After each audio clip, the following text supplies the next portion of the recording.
Olá! Hoje o FaixaNobre.doc convida você a uma viagem pela história de São Luís. Rica em tradição, lendas e mistérios, a cidade é o resultado da miscigenação de povos e culturas.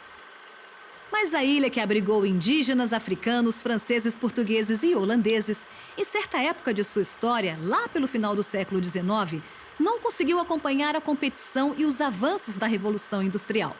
Em compensação, abriu espaço para novas perspectivas, principalmente na área da cultura. É o que vamos acompanhar agora no documentário São Luís, Encantos e Magias, dirigido por Fernando Baiman.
Te filmando.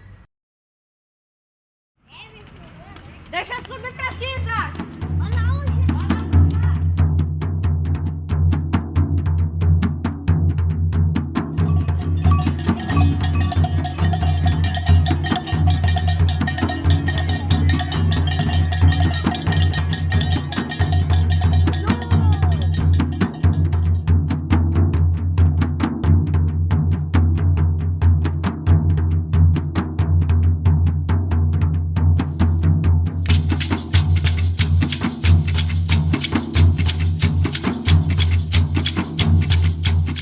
Uns dizem que ela foi fundada para ser a capital da França equinocial. Outros pensam que seu melhor destino poderia ter sido ser a Manchester do Brasil. Mas ela acabou ficando conhecida por ser a Atenas brasileira.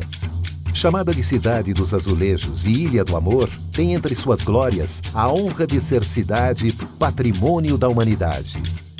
São Luís do Maranhão.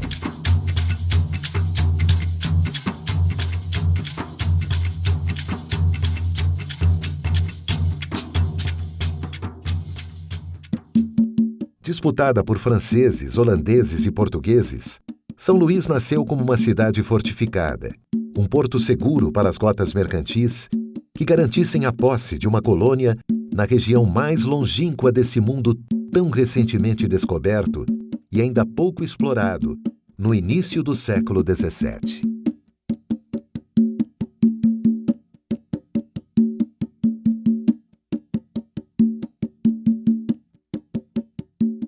O seu nome foi dado em homenagem aos Luíses, reis de França. Há quem diga que a história dessa ilha teve início antes mesmo do descobrimento do Brasil. Que no final do século XV, piratas já frequentavam as costas da ilha, fazendo escambo regular com os índios da região. Eles vinham em busca das drogas do sertão, raízes, folhas, cascas e especiarias extraídas da mata, utilizadas como remédio e que ajudavam a conservar e a temperar os alimentos. Esses produtos, muito apreciados e de grande procura na Europa, ainda hoje são comercializados comumente nos mercados da cidade.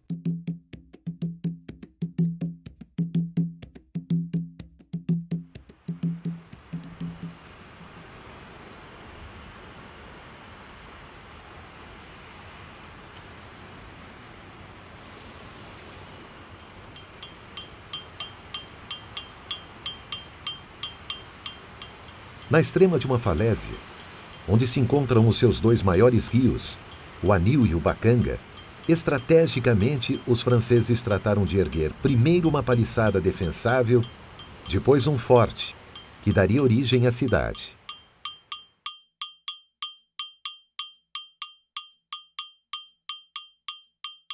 O local da construção do forte, que marcaria o início da colonização, coincide com o que é hoje o centro administrativo da cidade, onde se encontram as sedes dos governos estadual e municipal, o Palácio Episcopal e o Tribunal de Justiça. Aos primeiros colonizadores, o lugar se mostrou ideal para a implantação da sede da ambicionada colônia e a garantia de um excelente porto na segura rota marítima para a Europa. A França equinocial começaria em uma ilha paradisíaca, com extensas faixas de praias repletas de dunas e farta vegetação, recortada por inúmeros rios e igarapés, o que garantiria fornecimento contínuo de água e alimentos. O sonho da França teve fim 3 anos depois da ocupação, quando os portugueses, comandados por Jerônimo de Albuquerque, expulsaram os papagaios amarelos, como os franceses eram chamados pelos índios. Em 1641, São Luís foi invadida pelos holandeses, vindos de Salvador e de Recife. Eles ficaram por aqui durante outros 3 anos, até serem expulsos por tropas portuguesas, o que garantiu definitivamente a posse da cidade a Portugal. O traçado de suas ruas paralelas segue o modelo da época. Cheia de becos, escadarias e ladeiras, a cidade nasceu nos arredores do forte, fundado por Daniel de Latouche, senhor de La Ravardière, em 8 de setembro de 1612. A bela e valiosa arquitetura barroca da cidade só iria aparecer anos depois de sua fundação e se baseou no modo de construção portuguesa. A nova cidade ultrapassou as muralhas do forte e se espraiou pelo território. Sob a influência do estilo renascentista, ela foi projetada pelo engenheiro militar português Francisco Frias de Mesquita. Sua malha reticulada, ruas retas, quarteirões quadrados e lotes uniformes são prova disso.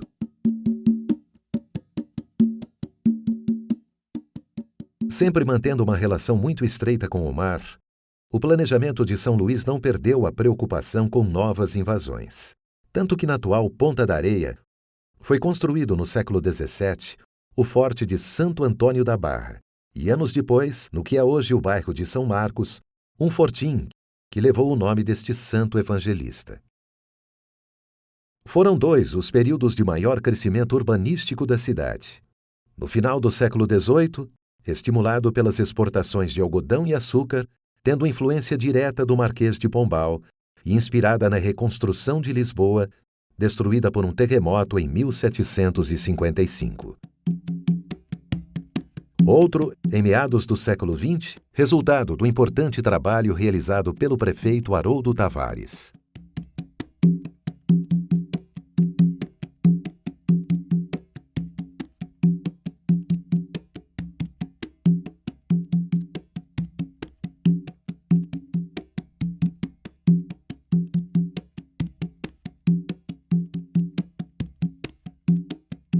Durante o século XVIII, o intenso comércio com Lisboa submeteu São Luís ao modelo português, pois a cidade mantinha uma maior interdependência com a capital do reino do que com a capital da colônia.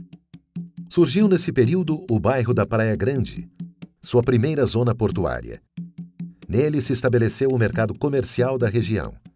Pavimentaram ruas e foi feito o Cais da Sagração, que mais tarde serviria de pano de fundo e título para a obra do grande escritor maranhense Josué Montello. A Praia Grande era o coração comercial da cidade e da província, com armazéns, lojas e residências dos grandes comerciantes portugueses e maranhenses, que exportavam algodão e importavam diretamente da Europa tudo o que precisavam. É basicamente nessa região da cidade e se encontram as construções que compõem o maior conjunto arquitetônico de característica colonial lusitana fora de Portugal, onde estão seus maravilhosos sobrados azulejados. Ali se pode deparar com ruas e prédios que facilmente fariam pensar que se está em Lisboa ou na cidade do Porto. O ritmo das janelas, os balcões trabalhados em serralheria, as portas com bandeiras de ferro e a forte presença da melhor azulejaria identificam os valores patrimoniais do acervo da arquitetura tradicional lusitana. Encimando os casarões, os mirantes surgiram como uma característica própria das condições climáticas da cidade, quente e úmida e com chuvas, que às vezes podem ser muito fortes. Nas fachadas sem azulejo, o colorido natural dos tons fortes e quentes, com predominância do ocre, amarelo, vermelho e azul, das portas sempre pintadas e telhados de barro, torna-se uma mistura provocante. Um colorido exuberante, que produz uma policromia atraente na vista da cidade. São Luís possui em seu conjunto arquitetônico mais de 5.000 imóveis históricos. Prédios onde nasceram, viveram e morreram importantes personagens do comércio, da política e das artes, que garantiram à cidade seu grande prestígio.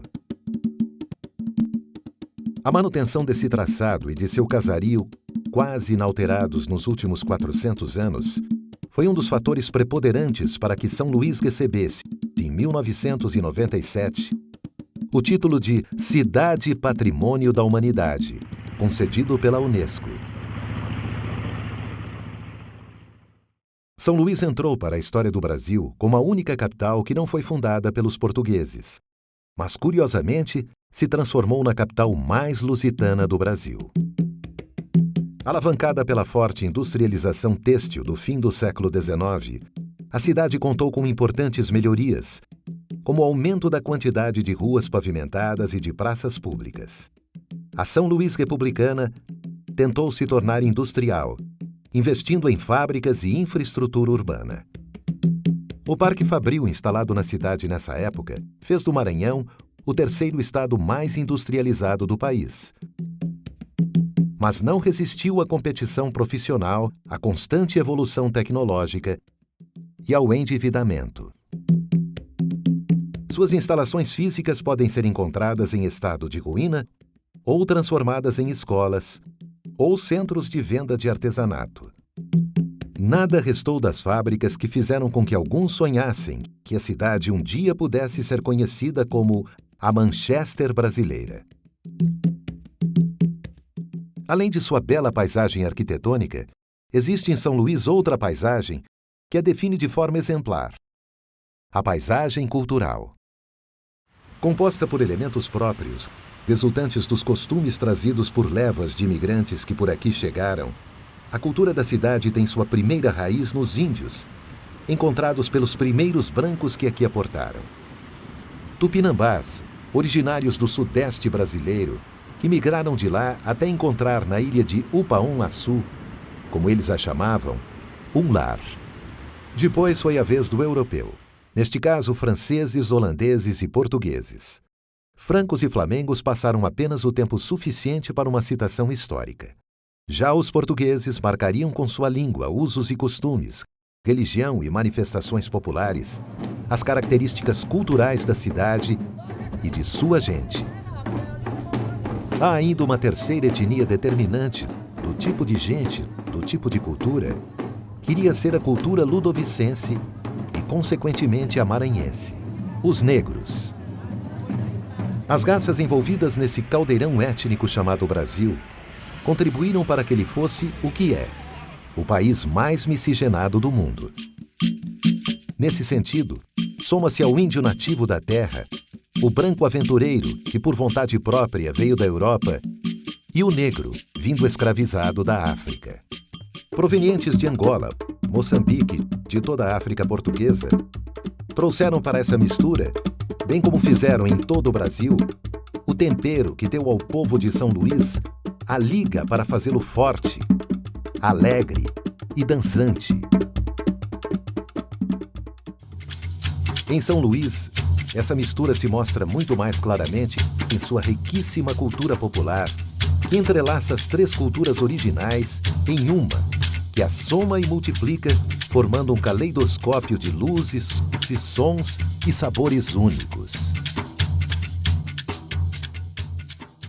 Ainda no quesito da composição genética do povo da cidade, um migrante tardio aportou por aqui, fugindo das perseguições dos otomanos e das dificuldades econômicas passadas em seu país no início do século XX, o libanês. Normalmente mascates, os libaneses, chamados carinhosamente de carcamanos, inseriram-se no panorama da cidade no quarto pé da cadeira que se assenta a história de nossa gente.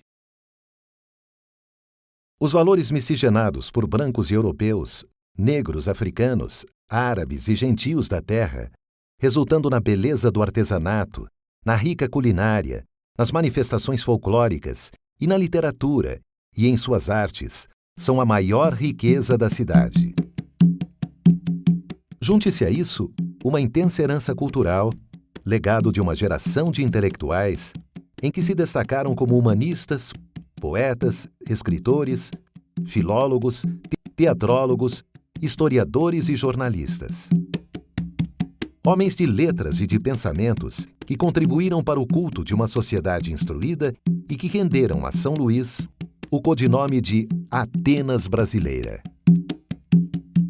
Personalidades como Gonçalves Dias, João Francisco Lisboa, Joaquim Serra, Odorico Mendes, Arthur e Aloísio Azevedo,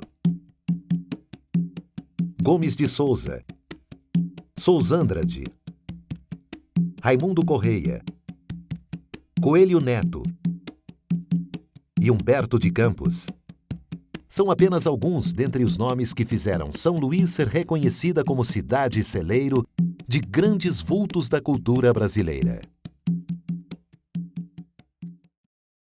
Em São Luís, caldeirão étnico e cultural, as crenças religiosas de seu povo encontraram expressão na música, na dança, na arte e nos rituais criados para agradar a deuses e aplacar os demônios do reino espiritual. As igrejas da cidade são notáveis por seus aspectos construtivos e por suas ornamentações. Suas edificações guardam passagens históricas do início da colonização. A Igreja do Desterro, o primeiro templo construído na província, ficou marcada pela invasão dos holandeses, que a profanaram, saquearam e a demoliram. A Igreja de Nossa Senhora do Carmo serviu de abrigo aos portugueses durante a campanha contra os holandeses. Construída pelos jesuítas, a Igreja de Nossa Senhora da Vitória foi erguida em homenagem à vitória dos portugueses contra os franceses. Na Igreja de São João Batista repousam os restos mortais de Joaquim Silvério dos Reis, o delator da Inconfidência Mineira. Na Igreja de Santo Antônio, o padre Antônio Vieira pregava os seus sermões. Ali, no convento dos padres franciscanos, foram realizadas as reuniões da Revolta de Bequimão, o primeiro movimento de emancipação do Brasil. O convento ficou também conhecido pelo processo movido pelos padres contra as formigas que saqueavam a despensa e ameaçavam a segurança da edificação. Não menos notável é o Convento das Mercês, antigo mosteiro da Ordem dos Mercedários, inaugurado pelo próprio padre Antônio Vieira quando de sua estada no Maranhão.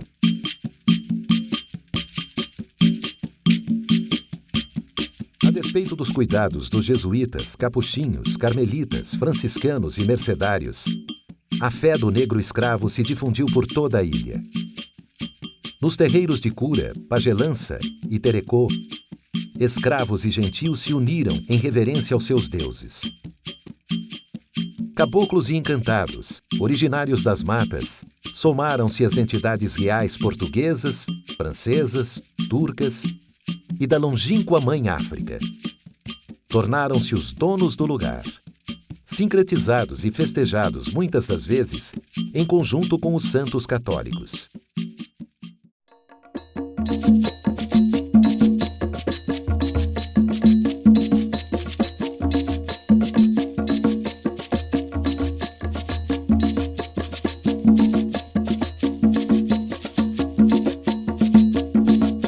São Luís é o único lugar em todo o Brasil onde se pode encontrar as casas de mina, que reúnem a tradição dos voduns da família real de Abomey e do antigo Daomé, atual Benin. Nestas casas, toques de tambores cultuam tanto os voduns e orixás africanos, quanto os caboclos, ungidos nos terreiros brasileiros. São festas e cerimônias que duram noites e dias inteiros, em alguns casos atreladas ao calendário cristão. Nelas, as entidades são organizadas em nações e famílias. Os Voduns são as entidades da encantaria africana, as mais antigas e prestigiadas. Os gentios aqui são os encantados da nobreza europeia, geralmente cristãos associados a orixás e a santos católicos. Os caboclos são as entidades associadas aos mares, aos rios e às matas.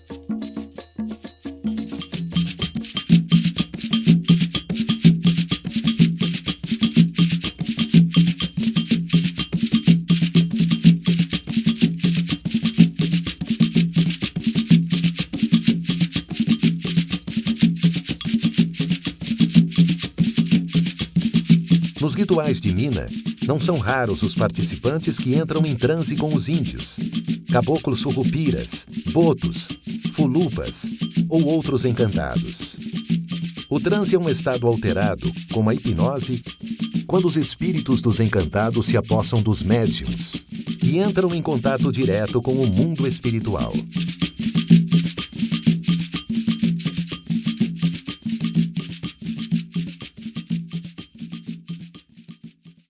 Impregnadas pelos cultos de magia e estimuladas pelos rituais religiosos e pelo sincretismo, as pessoas juntavam-se, ao anoitecer, para ouvir os contadores de causos, cujas lendas e histórias de assombração povoavam o imaginário popular.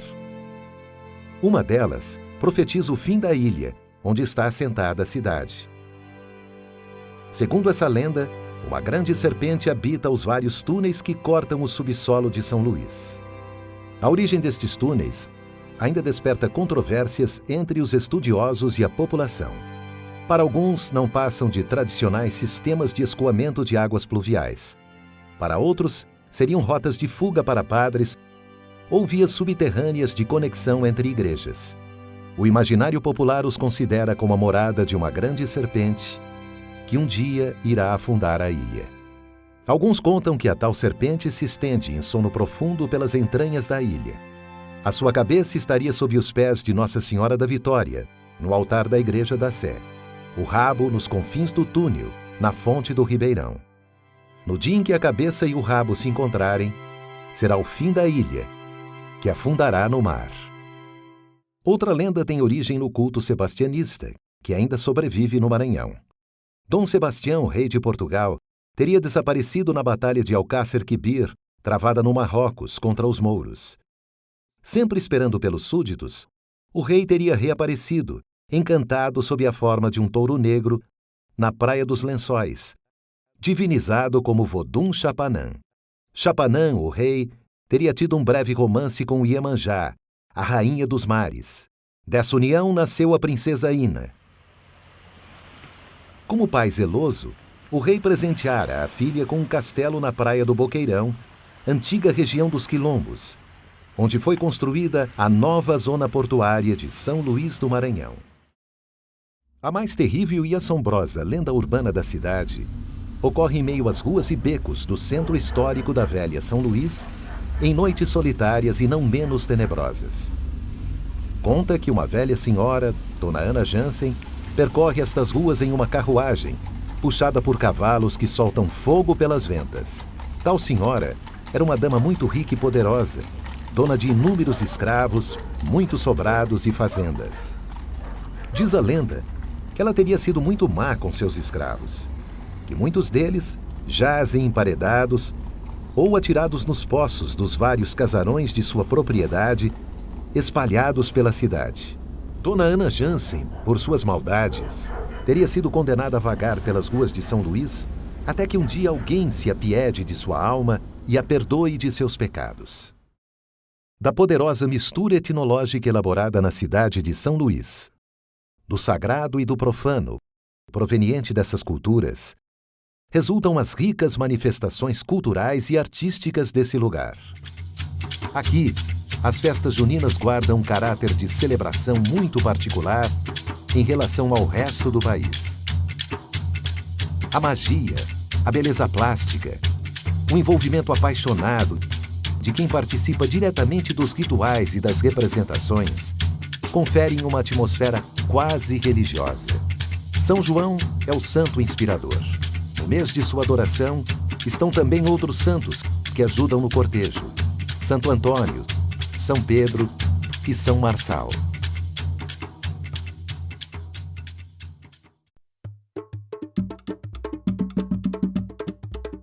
As festas marcam a ecumênica miscigenação cultural, símbolo maior da cidade.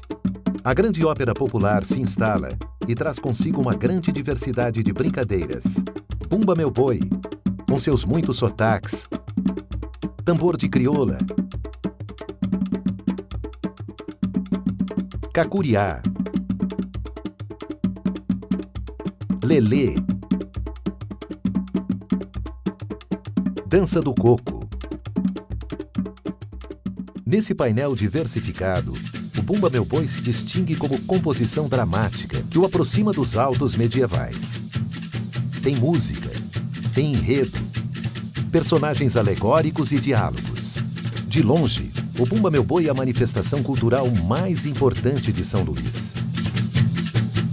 Durante as apresentações, as brincadeiras de Bumba Meu Boi contam, em um animado e hilariante teatro de rua, a história quase trágica de pai Francisco e sua mulher Catirina, empregados de uma grande fazenda. Catirina está grávida e, desejando comer língua de boi, induz o marido a matar Mimoso, o novilho mais querido do patrão. Sabendo do furto, o senhor ordena que vaqueiros e índios descubram o que aconteceu com seu boi. E assim, o autor do crime é capturado. Depois de muita confusão, são convocados os doutores e pajés que, através de magia, ressuscitam Mimoso. Francisco é então perdoado e os brincantes entoam cânticos de louvor, com danças em volta do animal.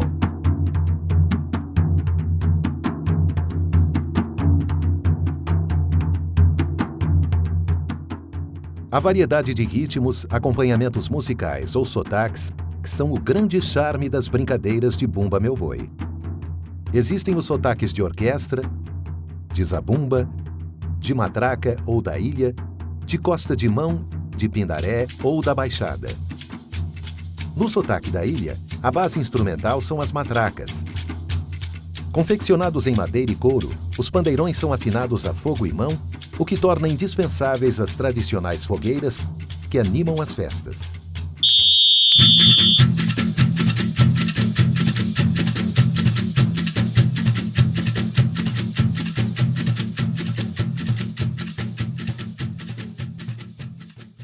Muitos tocadores de tambor de mina participam das brincadeiras do Bumba Meu Boi.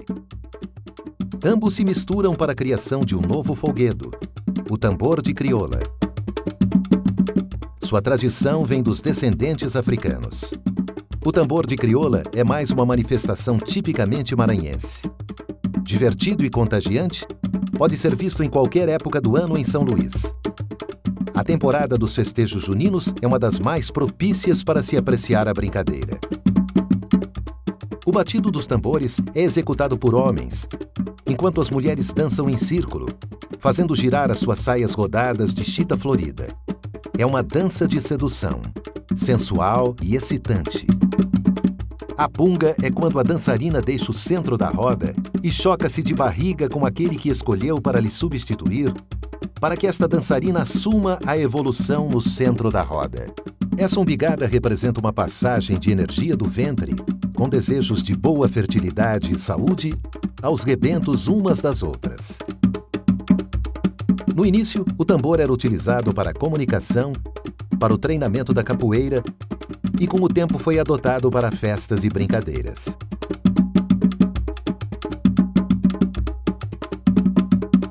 Difundido nas senzalas maranhenses, contam que essa brincadeira se originou com um certo Benedito, escravo e cozinheiro, que costumava roubar comida para alimentar e ajudar os negros que haviam sido castigados no tronco.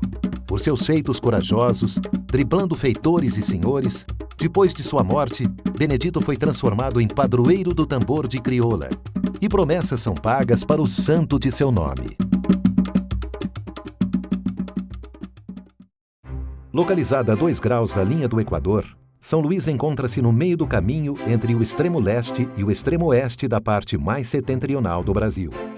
Geográfica e cartograficamente considerada como Nordeste, a cidade possui características diferentes das demais capitais dessa região. O clima é tropical, quente e semiúmido, com 2 estações bastante distintas. Uma de pouca chuva, de julho a dezembro, e outra de muita chuva, de janeiro a junho.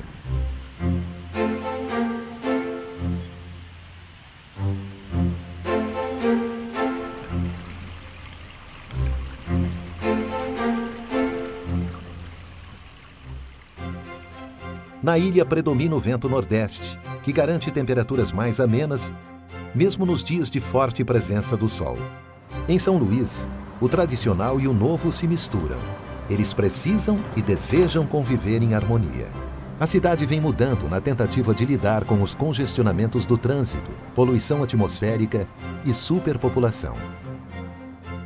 Em 1960, apenas uma dúzia de bairros compunha a parte principal da área urbana da cidade.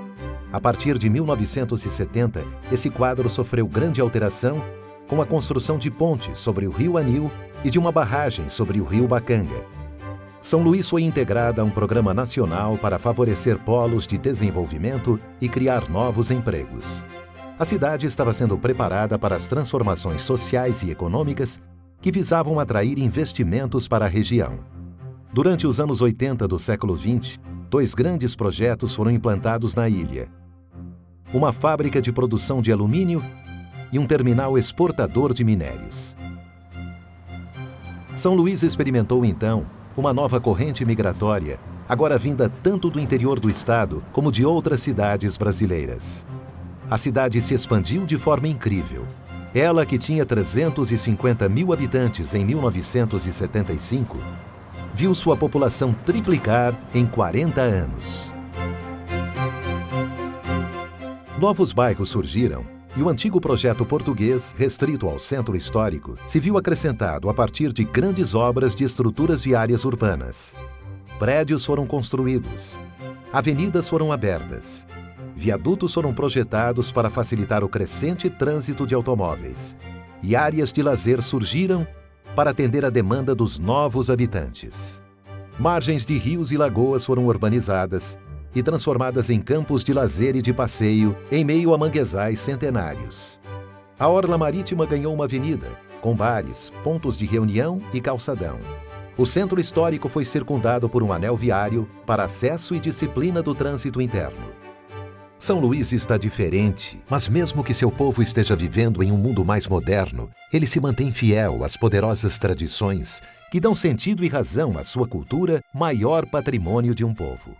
Existe uma crescente conscientização dos habitantes de São Luís sobre o valor inestimável de sua cultura e a potencial vulnerabilidade dela em relação aos novos tempos. Alguns temem o fim dessa rica cultura, mas os ludovicenses bem sabem selecionar o que desejam das novidades, da modernidade, do progresso, sem jamais abandonar os seus hábitos ancestrais, suas raízes mais antigas, sua identidade. Eles sabem que enquanto estiverem unidos pelos laços culturais, São Luís permanecerá uma ilha de beleza, crenças e histórias maravilhosas.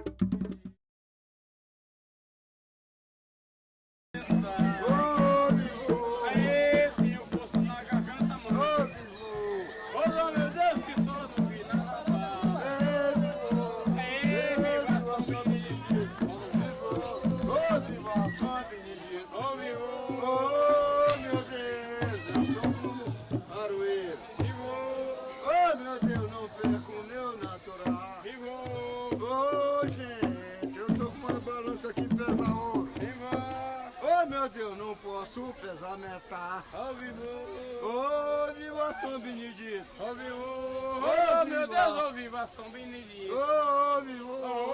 Eu morei em Cantanhete. Vivo! Ô, meu Deus, de lá tive que mudar.